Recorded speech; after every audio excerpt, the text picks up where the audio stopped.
Good morning. This is another edition of Joliet History, Plain and Simple, coming to you from the Joliet Public Library in Joliet, Illinois. Today, we're going to be talking about Louis Jolliet. Who was this guy? The library has a big statue of him on the front lawn. But a lot of people, especially the younger people, don't really know who Louis Jolliet was. This came to my attention a couple of years ago when we were being asked who was Louis Jolliet. So we're going to tackle this story. I'm your host, Anneta Drilling, Local History Librarian at the Joliet Public Library. And here's my contact information in case you have other information that you'd like to share with me. Before we get started, let's talk about Joliet. We know that our city's name was named after Louis Jolliet. It's spelled a little bit differently. How many other Joliets are there? We know Joliet, our city, is a city in Illinois in the United States named after Louis Jolliet. There's also a Joliet, Montana, which is in the United States and is named after Joliet, Illinois. So as people moved farther west and north, they took the city's name with them. Joliet is a township in Platte County, Nebraska, named after Joliet, Illinois. Joliet is also an unincorporated community in Caldwell County, Texas, once again named after Joliet, Illinois. So who was this guy named Louis Jolliet? Well, he lived so long ago that there aren't any photographs of him. But according to portraits that were done of him, this is what he looked like. This is the statue that stands in the front of the Joliet Public Library and has been there since the Joliet Library opened in 1903. Of course, you can't mention him without mentioning Jacques Marquette, who actually did some traveling with Louis Jolliet, and we'll mention that a little bit later in our presentation. And Joliet was also traveling with some Indians from the area. So this is another statue of Louis Jolliet and his companions.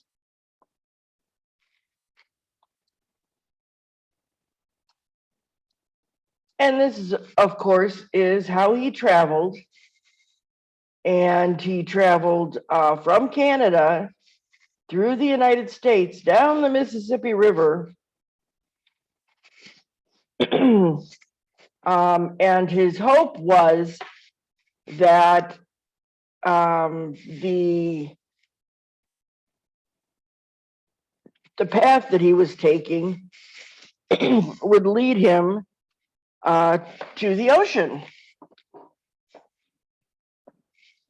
So let's go back to Louis Jolliet now.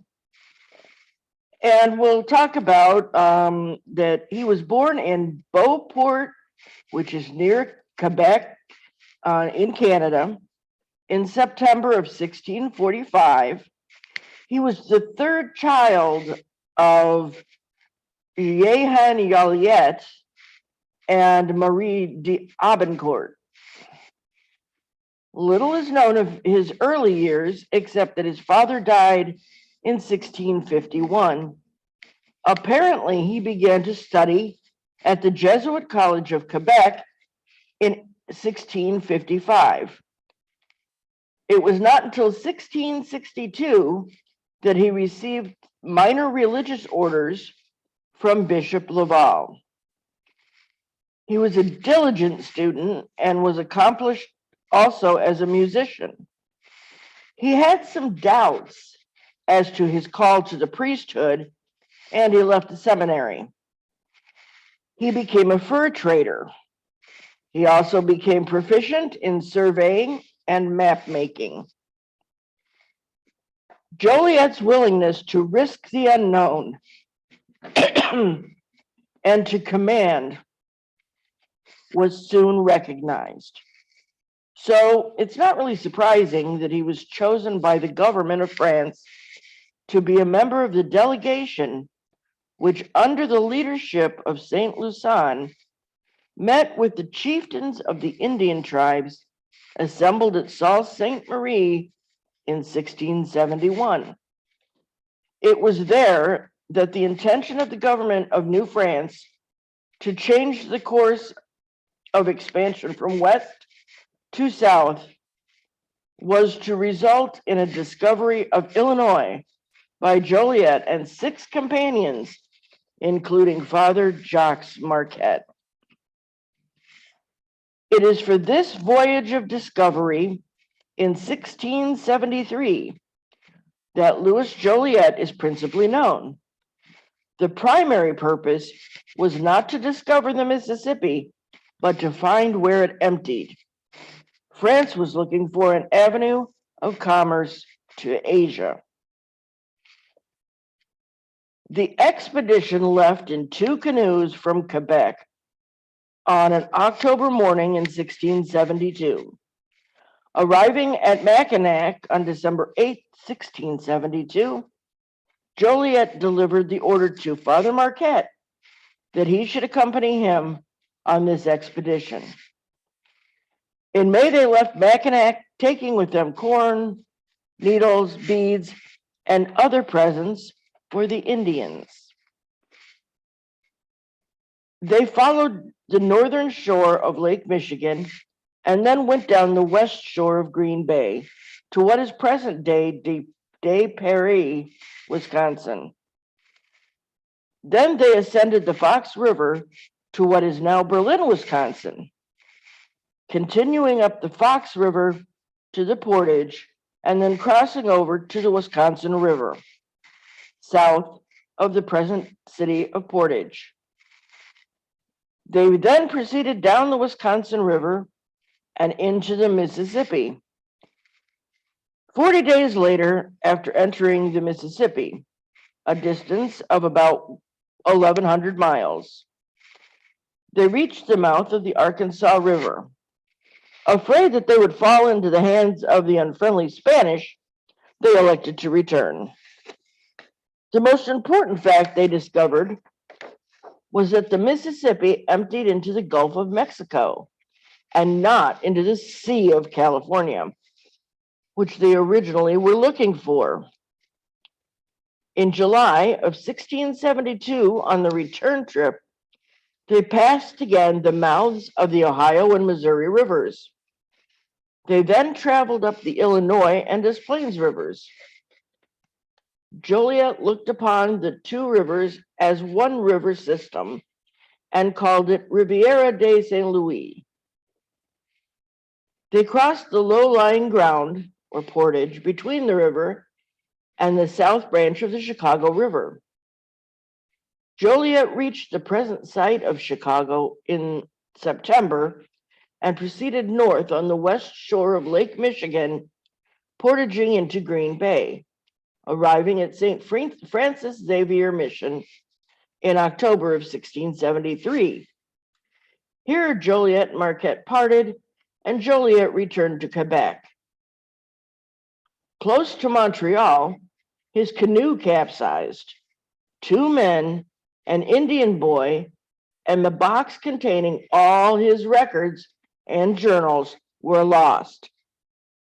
In July 1674, Joliet arrived back in Quebec. Louis Jolliet was married the following year.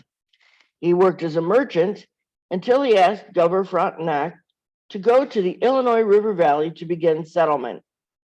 This was denied. He was, however, given the Anticosta Island, the largest island in the Gulf of St. Lawrence, for his discovery of the Illinois country and voyage to Hudson Bay.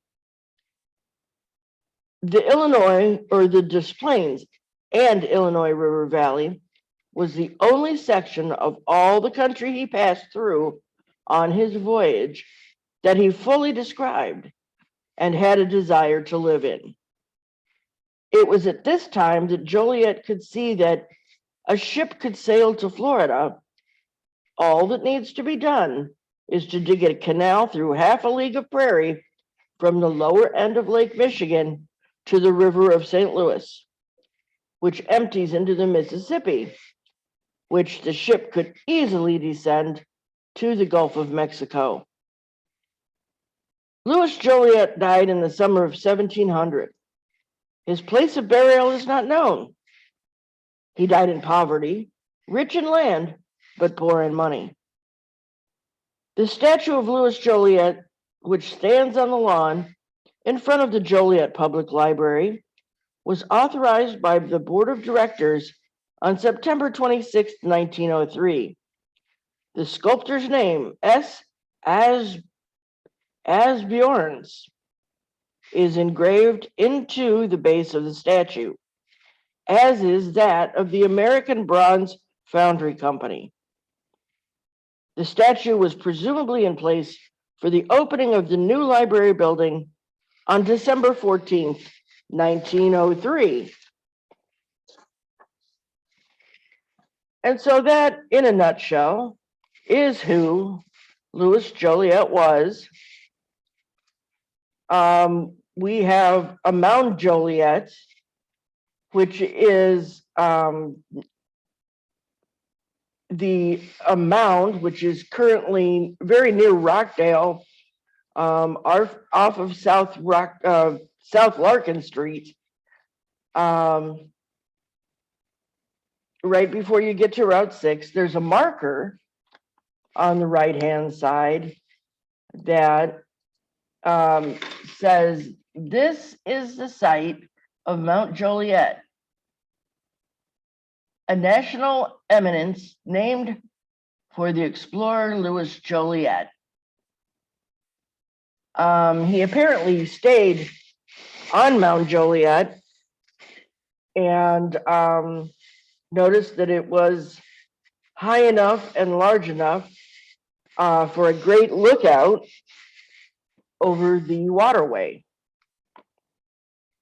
that existed at the time.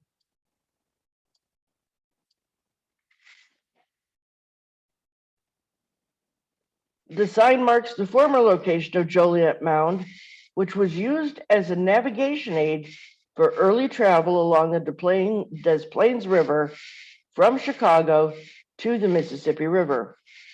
The mound was destroyed when its clay contents were mined to make sewer tiles by the company at the time, the drain tile manufactory of the Joliet Mound Company in the 19th century.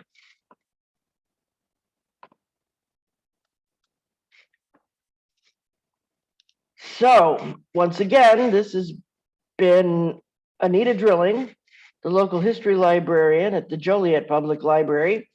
Once again, this is my contact information. If you need to contact me with other stories, ideas, comments, make sure you check either the Joliet Public Library webpage for upcoming events, or look at our Joliet Public Library program guide. We'll have a new one coming out soon for the fall and early winter. So stay apprised of other programs coming up at the Joliet Public Library. And we hope to see you again at another edition of Plain and Simple.